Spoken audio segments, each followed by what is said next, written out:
আসসালামু আলাইকুম। সংবাদে আপনাদের সবাইকে স্বাগত জানাচ্ছি। আমি ফিরোজ তোহা। শুরুতেই সংবাদ শিরোনাম। পুরোদমে ইরান, ইসরায়েল এবং হুতি বিদ্রোহীরা ভয়াবহ যুদ্ধ চলছে হামলা পাল্টা হামলা। এরই মাঝে আমাদের হাতে এসে পৌঁছেছে এই যুদ্ধের সর্বশেষ গুরুত্বপূর্ণ সবথেকে তাজা আপডেট সংবাদ আপনাদের জানিয়ে দিব।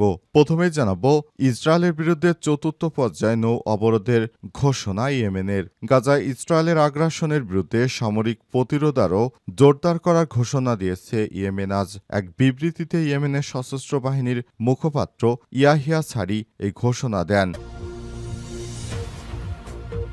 এরপর জানাবো ইয়েমেনের প্রতিরক্ষা ব্যবস্থায় হতচকিত ইসরায়েল, আমেরিকা।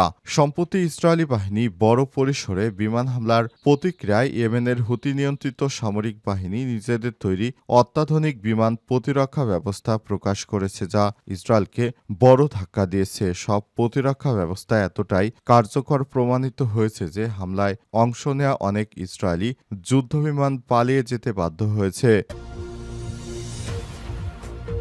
এদিকে ফিলিস্তিনে দ্বিরাষ্ট্রভিত্তিক সমাধানের উদ্যোগ জাতিসংঘের। নিউ ইয়র্কে জাতিসংঘের সদর দপ্তরে শুরু হয়েছে প্যালেস্টাইন রাষ্ট্র প্রতিষ্ঠা এবং দুই রাষ্ট্রভিত্তিক সমাধান ইস্যুতে একটি আন্তর্জাতিক সম্মেলন। ফ্রান্স, সৌদি আরবের যৌথ সভাপতিত্বে আয়োজিত এই সম্মেলনের লক্ষ্যে বলা হচ্ছে ফিলিস্তিন সংকটে কূটনৈতিক তৎপরতা পুনরুজ্জীবিত করা।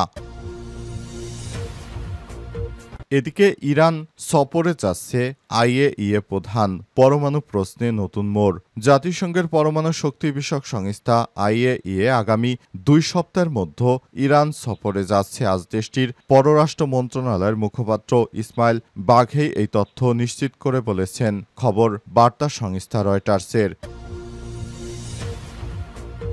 এবং সর্বশেষ জানাবো সমন্বয়কদের চাঁদাবাজির খবর দেখে বেদনায় নীল হয়ে গেছি বললেন মির্জা ফখরুল। সম্প্রতি রাজধানীতে চাঁদাবাজির অভিযোগে বৈষম্যবিরোধী ছাত্র আন্দোলনের 5 সমন্বয়ক গ্রেপ্তার হওয়ার খবর দেখে বেদনায় নীল হয়ে গেছি বলে মন্তব্য করেছেন বিএনপির মহাসচিব মির্জা ফখরুল ইসলাম। অথচ ছাত্রদলের বিএনপি চাঁদাবাজি মির্জা ফখরুল দেখতে পান না। বিএনপি সারা দেশব্যাপী যে নৈরাজ্য সৃষ্টি করেছে সে ব্যাপারে ফখরুল কোনো কথাই বলছেন না। প্রিয় দর্শক, এতক্ষণ শুনছিলেন সংবাদ শিরোনাম, এবারে বিস্তারিত।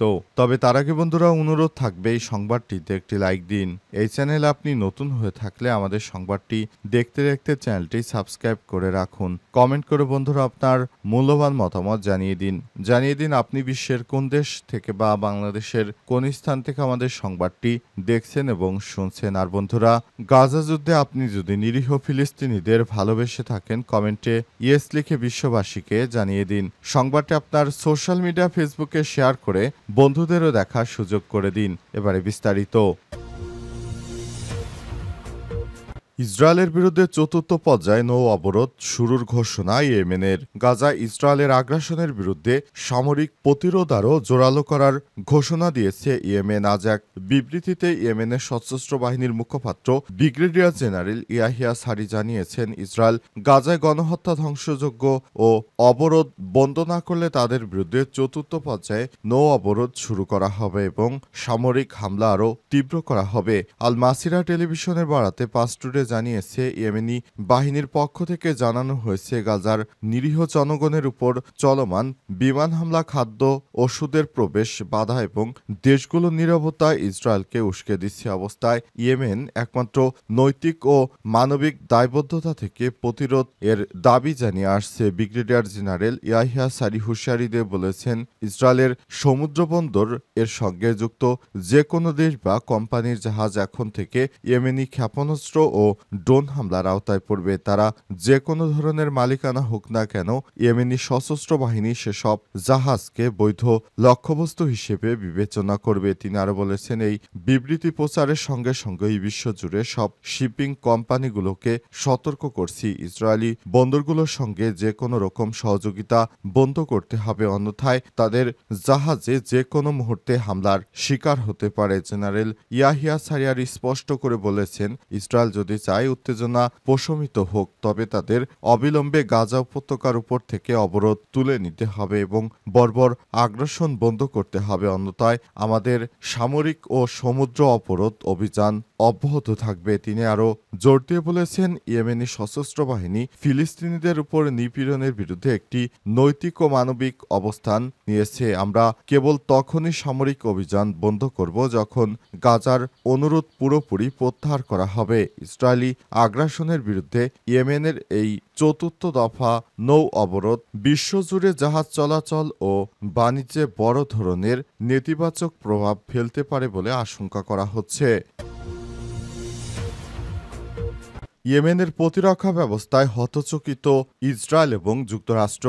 সম্প্রতি ইসরায়েলি বাহিনী বড় পরিসরে বিমান হামলা প্রতিক্রিয়ায় ইয়েমেনের হুতি নিয়ন্ত্রিত সামরিক বাহিনী নিজেদের তৈরি অত্যাধুনিক বিমান প্রতিরক্ষা ব্যবস্থা প্রকাশ করেছে, যা ইসরায়েলকে বড় ধাক্কা দিয়েছে। সব প্রতিরক্ষা ব্যবস্থা এতটাই কার্যকর প্রমাণিত হয়েছে যে হামলায় অংশ নেওয়া অনেক ইসরায়েলি যুদ্ধবিমান পালিয়ে যেতে বাধ্য হয়েছে। ইরানি বার্তা সংস্থা মেহের নিউজের বরাত দিয়ে আন্তর্জাতিক সংবাদ মাধ্যমগুলো জানায়, হুতি বাহিনীর ক্ষেপণাস্ত্র ও গোলাবারুদের মাধ্যমে ইসরায়েলি বিমান প্রতিহত করে, যার ফলে ইসরায়েলি কৌশলবিদদের মধ্যে গভীর উদ্বেগ দেখা দিয়েছে। হুতি মুখপাত্র ব্রিগেডিয়ার জেনারেল ইয়াহিয়া সারি জানান, ইসরায়েলি জোটগুলো ইয়েমেনের আকাশসীমায় প্রবেশের চেষ্টা করলে ইয়েমেনের স্বনির্ভরভাবে তৈরি বিমান প্রতিরক্ষা ব্যবস্থা তাদের লক্ষ্য করে ভয়াবহ গোলাবর্ষণ করে। ফলে বহু যুদ্ধবিমান আকাশপথ থেকে পিছু হটে পালাতে বাধ্য হয়েছে। ফিলিস্তিনের পক্ষে লড়াইয়ের ঘোষণা দেয় হুতিরা সম্প্রতি মাসগুলোতে একাধিকবার দখলকৃত ফিলিস্তিন ভূখণ্ডে ক্ষেপণাস্ত্র ছুড়ছে। তারা বলছে, যতক্ষণ না তারা গাজায় ইসরায়েলে আগ্রাসন বন্ধ করছে ততক্ষণ তাদের প্রতিরোধ চলবে। তারা কোনোভাবেই ইহুদিবাদী ইসরায়েলকে ছাড় দেবে না। ইসরায়েলকে চরম শিক্ষা দেবে ইয়েমেনের হুতি যোদ্ধারা। ফিলিস্তিনের দ্বিরাষ্ট্রভিত্তিক সমাধানের উদ্যোগ জাতিসংঘের।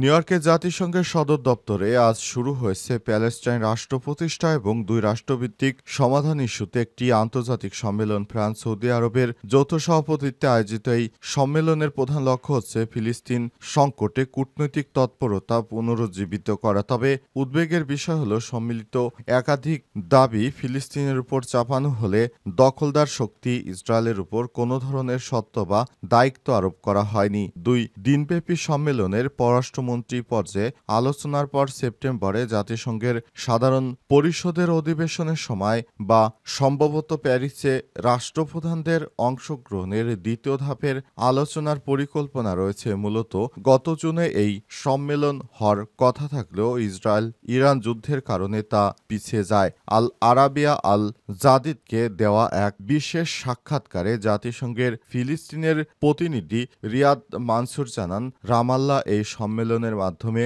প্যালেস্টাইন রাষ্ট্র স্বীকৃত ইসরায়েলের উপর সামরিক বাণিজ্যিক চাপের আশা করছে। তবে এখন পর্যন্ত আলোচনায় ইসরায়েলের উপর তেমন কোনো চাপের ইঙ্গিত পাওয়া যায়নি। ফ্রান্সের প্রেসিডেন্ট ইমানুয়েল ম্যাক্রো সেপ্টেম্বরে জাতিসংঘের সাধারণ পরিষদ অধিবেশনে ফিলিস্তিনকে রাষ্ট্র হিসেবে স্বীকৃতি দেওয়ার প্রতিশ্রুতি দিলেও তার সঙ্গে যুক্ত করেছেন কয়েকটি শর্ত, যেমন ফিলিস্তিনকে নিরস্ত্রীকরণ করতে হবে, ইসরায়েলের স্বীকৃতি দেওয়া এবং আঞ্চলিক নিরাপত্তার ভূমিকা রাখা।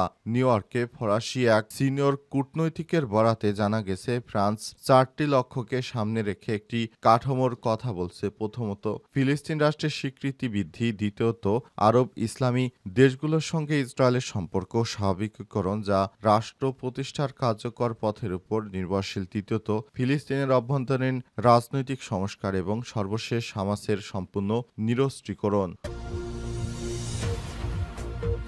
সমন্বয়কদের চাঁদাবাজির খবর দেখে বেদনায় নীল হয়ে গেছি বললেন মির্জা ফখরুল। সম্প্রতি রাজধানীতে চাঁদাবাজির অভিযোগে বৈষম্যবিরোধী ছাত্র আন্দোলনের ৫ সমন্বয়ক গ্রেপ্তার হওয়ার খবর দেখে বেদনায় নীল হয়ে গেছি বলে মন্তব্য করেছেন বিএনপির মহাসচিব মির্জা ফখরুল ইসলাম। অথচ সারা দেশব্যাপী বিএনপির নেতাকর্মীরা চাঁদাবাজি করছে, মানুষকে পাথর মেরে হত্যা করল। এ বিষয়ে বিএনপির মহাসচিব মির্জা ফখরুল ইসলাম বেদনায় নীল হননি, শুধু সমন্বয়কদের বিষয় দেখে তিনি নীল হয়ে গেছেন। আজ রাজধানীর শাহবাগে জাতীয় জাদুঘরের সামনে অনুষ্ঠিত অভ্যুত্থান উপলক্ষে যুবদলের মাসব্যাপী কর্মসূচির অনুষ্ঠানে প্রধান অতিথির বক্তব্যে ফখরুল এসব কথা বলেন।